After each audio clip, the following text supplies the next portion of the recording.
How's it going, everyone? Sir Douglas here of the Argos Fancast, and today, upon sober review, another game of which makes me want to drink at the very end. Hamilton 33, Toronto 31. Hamilton gets the sweep of the season series, and further to that, I'll get into why objects may seem closer than they appear. I'll get into that, but first things first. Let's just go over the scoring summary real quick because actually this game was actually, if you were neutral, this game was actually pretty good. Um, Obviously, since I am of one side, at the end it wasn't great, but then again we've been on the giving end of last second field goals, or rather, a final play field goals, walk offs this season. So I guess a little bit of turnabout is fair play, right? So, in just going over the scoring summary, you had so starting off, Liram Hajrullahu field goal, then a Mark Leggio field goal, Bo Levi Mitchell touchdown pass to Robinson. Convert was good. On the Argos side, Chad Kelly rush touchdown. Hajrullahu made the convert.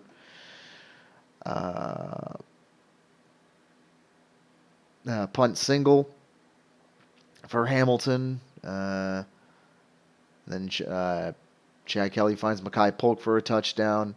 2-point conversion successful by Deontay McMahon. Field goal Hamilton. Touchdown Hamilton. Another field goal Hamilton. Field goal Toronto. Field goal Hamilton. Chad Kelly rush touchdown. Convert was good. And then just trading field goals the rest of the way up, leading to a 33-31 score. Now, I want to make perfectly clear at this point that there was one very important factor that a lot of people don't realize, and that is Liram Hajrullahu, when he had a field goal attempt, and it was whistled as dead ball foul. Upon sober review, that ball actually hit the post.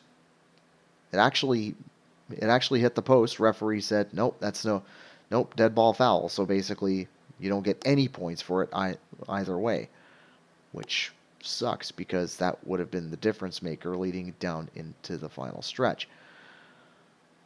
So, if anyone's looking for anyone to blame, I know a lot of people are going to blame the refs, and in some cases rightfully so, but in this case, no. However, there is a couple of things that I'm going to look at. Basically, I wanted to just really quick, right? I know the refs have been shit on the last few weeks, but in this case, maybe they're calling things a bit snug. Let me explain. This was the big goal line stand here. This was the big goal line stand. See where the yellow arrow is? An Argo hand, maybe a couple of hands. We're over the goal. We're in the neutral zone. Refs called that as offside, giving Hamilton 3 more plays. Now, although that was the case, you have to give the defense credit where credit's due here. I mean, they still stood for 5 plays on the goal line, preventing a Hamilton touchdown. So, kudos to the defense there. But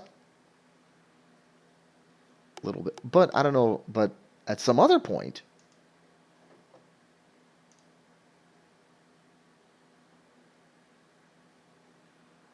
notice where the Hamilton player is, and notice where the ball is. I don't know if that's an skewed angle, but to me it looks like he's in the neutral zone, even just slightly. Refs never called that. I mean, I still have the tinfoil hat from a couple of weeks ago. I could go get that right now. saying like, hey, something's up here, no? But in the end, I'm just going to say this, in the end, um, if Liram Hajrullahu didn't miss the field goal, we would not be having this conversation. So, anyway, enough about yakking about the refs. Enough of that nonsense because, well, we're coming down the stretch now, and oh boy. Well, not looking very good. And I mean, here's the reason why. Strength of schedule analysis. Notice who's at the top? And notice who's in fifth? The reason why I'm focusing on the relationship between Toronto and Hamilton so much is simply because Hamilton is 4 points behind us in the standings. That's 2 wins. Okay? Our remaining schedule is, coming up this week, versus Montreal. I'll get into that in a little bit. So, versus Montreal, first in the East. First at Winnipeg, first in the West. Versus Ottawa, second in the East. At Edmonton, fourth in the West. And in order to make sure that we put them in the rearview mirror, we have to win we need to win 3 of the 4. At least. Maybe even possibly run the table. Okay? So, in this case, objects are going to be a lot closer than they appear. A lot closer than they appear. The Argos have some work to do. And I mean, the offense is actually looking pretty good, except for the fact that Chad Kelly's now concerningly just yeeting the ball out there, hoping that a receiver is going to be open. And the running attack is still there. I mean, I don't know. I think hopefully Kadeem Carey's okay because he took a pretty big knock in the last game where his bucket came loose. So I'm hoping he's all right. I'm hoping he's going to be in the lineup for Saturday. But speaking of Saturday, it is the orange jersey game. It is the Truth and Reconciliation game. Argonauts.ca for tickets. And every team is going to have an indigenous-inspired logo, including us. You want to see what it looks like? That's the helmet. And to me, that is absolutely gorgeous. I love it to death. And I mean, let's put it this way.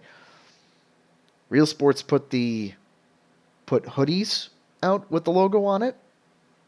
The first couple of batches sold out in like 24 hours.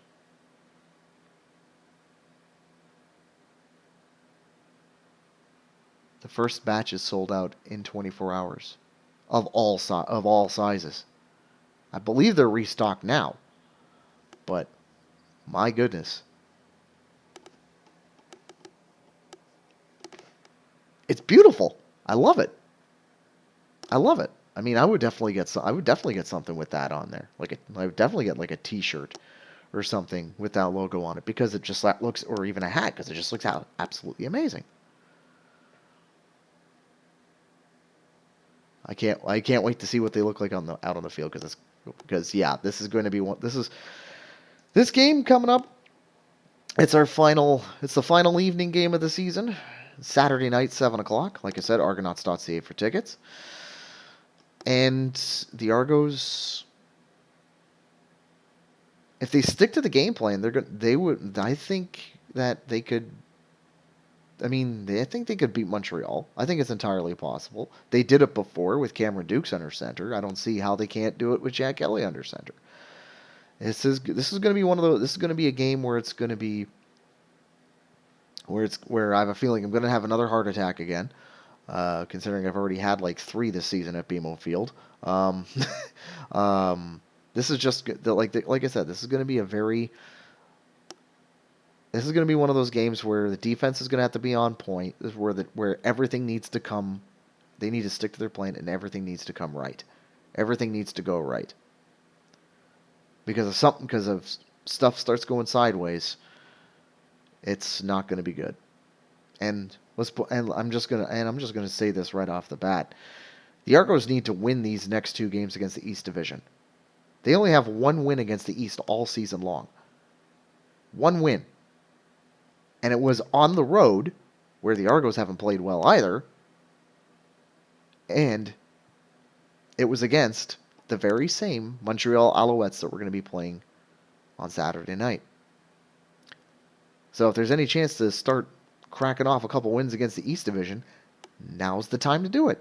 Considering these next 2 games against the East are going to be very much playoff previews. And let's hope that we can hold them off. And if we don't, we gotta pray for a crossover. So there is a little bit of worry coming out of me, yes. But I think if the Argos are able to do their stuff, I think they can do their stuff, stick to their plans, able to dictate the game. I think they're going to be able to come out on top. Not only this game, but the next 4 that they got to play. Thankfully, next week is a bye week, so whoever's hurt can be healed up for the final stretch of more than likely 6 games. Hopefully. That's 3 regular season, and for those of you who don't want to do the math, that's the 3 regular season games, plus the semifinal, plus the final, plus the championship. That's it. Anyway, that's all I got. That's all I got this week. Like I said, bye week next week. I don't know what I'm gonna do, but we'll figure something out. But yeah, please like, comment, subscribe on the road to Mike O'Shea's number 50. We'll see you next time. Take care.